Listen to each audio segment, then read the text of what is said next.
I tied a steel pipe to a wooden pole, chiseled a groove in it, then poured in some gunpowder and steel balls, pressed them tight with a wooden stick. Just like that, I made a crude rifle. I had been obsessed with firearms since I was little. When I grew up to fulfill my dream, I resolutely joined the army. It was my first time on the battlefield. We were ambushed by the enemy. I was the only one left alive in the whole unit, but I also suffered an arm injury, which left me with severe sequelae. I had to retire and go home. But on the train back, I found my direction again. Many comrades in arms were wounded because of the poor quality of their guns, so I made up my mind to design the best gun ever. I traveled to a munitions factory, drew a rough sketch of the gun. I went to the factory director to ask for workers to help with production. Unexpectedly, he deliberately made things difficult for me, even sneered and mocked me harshly, but this did not deter me, just as I was working my fingers to the bone. The workers heard about my story. They all came to help voluntarily. After numerous reworks, we finally made the prototype of the first generation assault rifle. Then we started test firing. With a nervous heart, I handed the gun to a coworker. He raised the gun and aimed.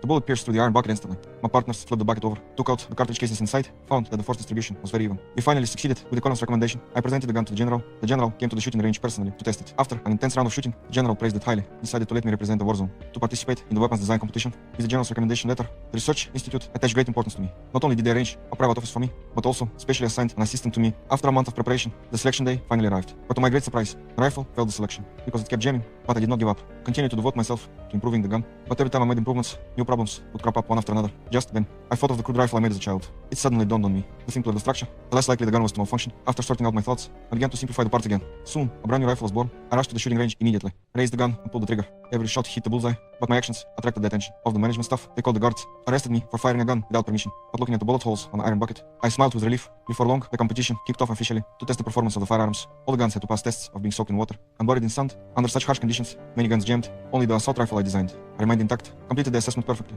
won the championship of the competition in one fell swoop. The coach drew a target on the wall. He told the boy to train by kicking at it. At first, the boy couldn't hit the target, but as time went on, his football skills improved by leaps and bounds. Meanwhile, the other team members under the coach's training also made considerable progress. Suddenly, the water cup started shaking. It felt like an earthquake. In fact, it was caused by the boy. Every kick he made was extremely powerful. He even smashed a hole in the wall. He had become skilled at shooting goals. Everyone was shocked. To test the team's strength, the coach signed up for a match. The opposing team looked tough, and they had a grudge against the boy. The coach originally wanted to make friends through football, to resolve the conflict between the two sides. Suddenly, a wrench fell out of the leader's clothes. He explained that he was a repairman. However, a hammer fell out next. The coach quickly warned the boy to be careful. With the whistle blowing, the match began. The boy was about to shoot a goal, but the opposing player cheated. They all got up quickly together and attacked the boy. Before the boy could react, the opposing player attacked again. They punched and kicked the boy. As the smoke cleared, the boy could no longer move. This was not a football match at all. It was more like a brawl. Team members were knocked down one after another. The boy even had hallucinations, mistaking the place for a battlefield. The furious coach grabbed the boy and told him to go on playing. At this moment, a white flag appeared. To be precise, it was a pair of pants. David knelt down in front of the opposing team. His whole body was in pain, and he begged them to let him see a doctor. But the leader picked up a pair of underwear and told him to put it on his head. Faced with this humiliation, David actually chose to give in. No one had ever suffered such humiliation before. The entire team lowered their heads in shame. Just then, the boy closed his eyes. He felt his strength returning. All team members struck kung fu poses. The leader signaled his teammates to attack. David easily dodged with a backflip. Another player attacked again, and David used the iron head skill directly. Then he did several flips to reach the football and passed the ball with his head. This was no longer a match. It was a battle for dignity. Both sides unleashed their strongest moves, but this time, the opponent's fists all lost their effect. Even the wrench was bent. It turned out that not only the boy, but all team members were kung fu masters. After suffering such great humiliation, their fighting spirit was reignited. Although the boy's final strike didn't hit the goal, but the opponents were so scared that they all ran away.